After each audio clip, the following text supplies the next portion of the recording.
Ladies and gentlemen, people of the internet, welcome to the very first episode of an ongoing series that I will be posting every Friday called Crypto Over Coffee. In these videos, I'll pick out interesting news, current events, and announcements in the cryptocurrency world and the innovative technology world and break them down for you over a cup of delicious coffee. We'll also be doing giveaways like today, so stick around for that, of cool products and cryptocurrency, so make sure you hit subscribe and stop by every single Friday so you don't miss out on all that good stuff. Without further ado, let's dive into it. I'll be kicking these episodes off every single week with some questions from the community on Twitter or the YouTube comments. Yes, I read them, as many as I possibly can. So if you have one you want answered, comment down below or tweet me at Hashoshi4 on Twitter. Digilight2020 asks, best resources to teach your kids coding?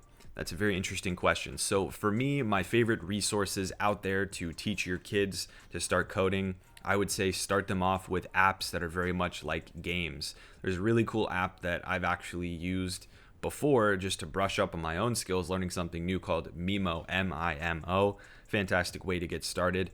There's a bunch of stuff online. If you look up teaching kids to code, they have like kits to help you build hardware stuff. They have little games to help you learn coding at a young age. As you get older, I think things like Skillshare, which I'll leave a link down below for. I think codeacademy.com, fantastic. And also udemy.com, udemy.com, fantastic resources. That would be where I go for that. Thank you very much, Dlight2020 on Twitter.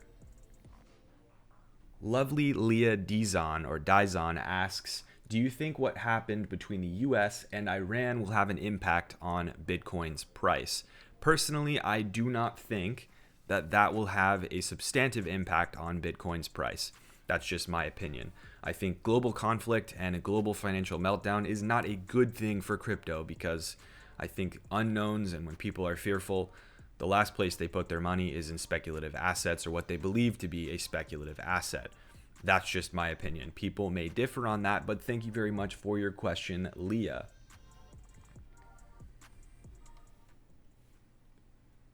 CaliCoin28 asks a very good question. What backs Bitcoin's value? Does Bitcoin have any other use cases besides money? Why can't Bitcoin already be used as a unit of account if its max supply is already known? Now, some of that question is a little confusing, but I think it's still a great question. What backs Bitcoin's value? Well, first and foremost, supply and demand backs Bitcoin's value. There is a fixed supply that sort of trickles in over time. We have the halving coming up, so less will be added to the supply on every single block, which is a good thing. That makes over time inflation grows far less in the Bitcoin network, which is very good. So what drives value is, as that supply is constrained, most of the time demand has outstripped the growth in supply. Also, the idea is very much like you would say for gold. On Earth, we have a very limited supply of gold. It's difficult to obtain. With mining, it's difficult to obtain Bitcoin. I think there are a lot of parallels there. Gold has value because people believe it has value. People want to hold onto it as a store of value. I think Bitcoin is very much that way. Bitcoin just has this benefit, though, of being easy to transact as well and cheap to transact as well. That's also a great benefit. So, great question. Why can't Bitcoin be used as a unit of account? I think it can be. I think it's not, because to a lot of people, it's still speculative. The user experience isn't perfect yet. It's getting there. I think that's what it's going to take to get us across the finish line and make it a standard unit of account. And other use cases besides money, I think store of value is a big one. I think Bitcoin can be a store of value. I think it's naturally a good store of value. That's just my personal opinion. Thanks very much for the questions, guys. Let's move on to the news and announcements. The first order of business is also one that leads to our giveaway, so make sure you stick around for that. Unstoppable Domains .crypto domain names are now live. I've made a video about that. I can link that up for people to watch here. I've claimed mine, Hashoshi.crypto, and I'm working on getting my own website hosted on IPFS and routed using this decentralized domain. There are dozens of wallet providers that now resolve these human-readable domain names to various crypto addresses, including my Ether wallet, which is a huge, huge addition to the family for Unstoppable Domains, and they have a great user base of people with crypto. With these .crypto domains and their resolution and ownership being hosted on the Ethereum blockchain, your decentralized domain is yours to control and yours alone.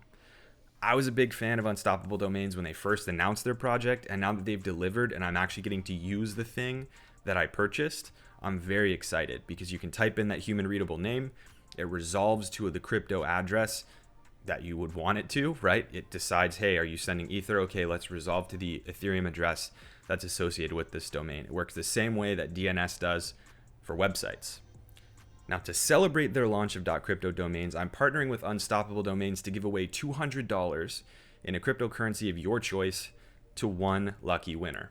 All you have to do is grab a .crypto domain using the link in the description down below, and then comment the .crypto domain that you have in the comments down below on this video. If you already have a .crypto domain, yes, please comment it below. You do qualify. I'll pick a random winner from the comments and announce it in next week's episode of Crypto Over Coffee. So best of luck to you. And again, $200 up for grabs. Check out the link in the description below. Now, the next thing I wanted to talk about is a short story about why privacy matters in our world today, especially in the technology space. I read a truly terrifying tale on Twitter yesterday about a Chinese college student going to school at the University of Minnesota who opened a pseudonymous Twitter account on which he posted tweets and memes that criticized and satirized Chinese President Xi Jinping. Upon travel back to China for what I assume was a break in school, the student was arrested and sentenced to 6 months imprisonment for his activity on Twitter. For many, the idea of privacy, free speech, and why it should matter that we can protect our information and our privacy online gets tossed aside, and people say, I have nothing to hide, or the government already watches everything you do, or all of these different things that you say to say, well, I don't care about it. However, this is just a clear example, albeit extreme, of why these topics do matter to all of us. The questions linger. How did Chinese authorities identify and find these disparaging comments on a Twitter account that was meant to be anonymous? What can modern social platforms do to protect individuals from this type of thing? There are many questions. Of course, people would say, from a moral standpoint, simple criticism of someone is not an imprisonable offense. But obviously, rules that we have here in the West or in the US may not apply in other places. Very interesting, very scary, and another reason why we should be talking about, at least having a conversation about, privacy online. In other news, there was talk about the Digital Dollar Project at the World Economic Forum 2020 event.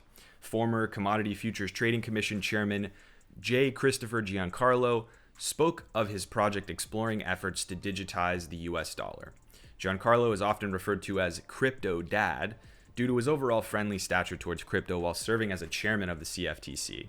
Now, this is quite interesting, given the vehement negativity there was towards the stablecoin project, Facebook's Libra. I'm very curious to hear whether or not a true cryptocurrency style implementation is even in the cards or in the conversation here for a digital US dollar. A lot of what the US dollar is digital today. Bank accounts are digital. Banking in general is digital. Transactions are digital. We have physical analog currency still, but I don't know what big changes would happen if we didn't move to a cryptocurrency style implementation on a blockchain. Furthermore, would a cryptocurrency style US dollar bring more net positives to the mix over the analog dollar? I can see the cost savings in no longer having to maintain physical currency and process physical currencies at the business level and the banking level. But it could also mean that there's more centralized data with which advertisers and others could track spending of consumers, and potential information security risks. This is improperly implemented and not protected properly. Speaking of implementation and cybersecurity, cyber risk, Gemini recently flexed its cyber risk stature in an announcement that they just passed a SOC 2 Type 2 audit. Gemini, a popular crypto exchange founded by the Winklevoss twins, just passed their SOC 2 Type 2 audit, which is an in-depth review and accreditation of cyber risk management processes that the companies instituted within their exchange. This rigorous audit process is really a means by which Gemini can prove its claim of high security for users who entrust it to hold their crypto assets as custodians. The thing that people always see when you go on an exchange is, oh, we're the most secure exchange. Oh, we take security very seriously. But there's very little transparency into how they're actually going about security behind the scenes. So Gemini here is killing two birds with one stone. They're getting a highly coveted SOC 2 audit passed. They did type 1 and type 2 now. And they're differentiating themselves from other exchanges who don't have this third-party audit under their belt. And now people can say, oh, now I have a substantive claim or understanding of what you're doing behind the scenes to secure our crypto assets. And that is definitely a point positive for Gemini. The next order of business today is Jack Dorsey's Bitcoin super friends. They have a plan. This week, we got news that Jack Dorsey's payment processing company and famous Bitcoin purchasing app that I mentioned in this video right here, Square, has won a patent for a technology that permits a first party to pay in any currency and then permits the second party to be paid in any currency subsequently. Now, this is worded a little bit confusingly, but this to me sounds like a classic use case where I go to a mom and pop shop in my hometown that doesn't accept Bitcoin. I use an app and I pay in Bitcoin. That Bitcoin gets instantly sold to a Bitcoin buyer on Open Exchange. The mom and pop gets the fiat currency from that transaction. I've paid with Bitcoin. I get my product and everyone wins. Now, taking this a step further, Square's new Bitcoin developer team, which I like to call Jack Dorsey's Bitcoin super friends, announced their current project will be developing a Lightning developer kit, which will make safe, robust, and useful Lightning network implementations far easier for developers and wallet providers to complete. As a lover of developer kits, SDKs, and kits of any kind, I think it's cool. This is cool. I'm stoked to get to test this out personally. I think having a way that Lightning can be more accessible to developers, even with a small team without a lot of experience, makes a big difference. Lightning, whether you like it or not, is important for the Bitcoin network. And I think it's a net positive if Square is going to build out with this team something that makes it easier to implement for wallet providers of all kinds. So non-Bitcoin focused wallets can now implement Lightning functionality, which would be huge. So I'm very stoked about that. So guys, I hope you enjoyed the very first episode of Crypto Over Coffee. Next week, I'm going to tweak the format a little bit. I'm going to figure out what's good, what worked in this one, what didn't work in this one. Let me know in the comments below also if you have any suggestions to improve this series. I want to make it all about you guys, make sure you enjoy it and you're getting a lot out of it. Thanks again very much, and I hope you have a fantastic weekend. I'll see you next week. Cheers.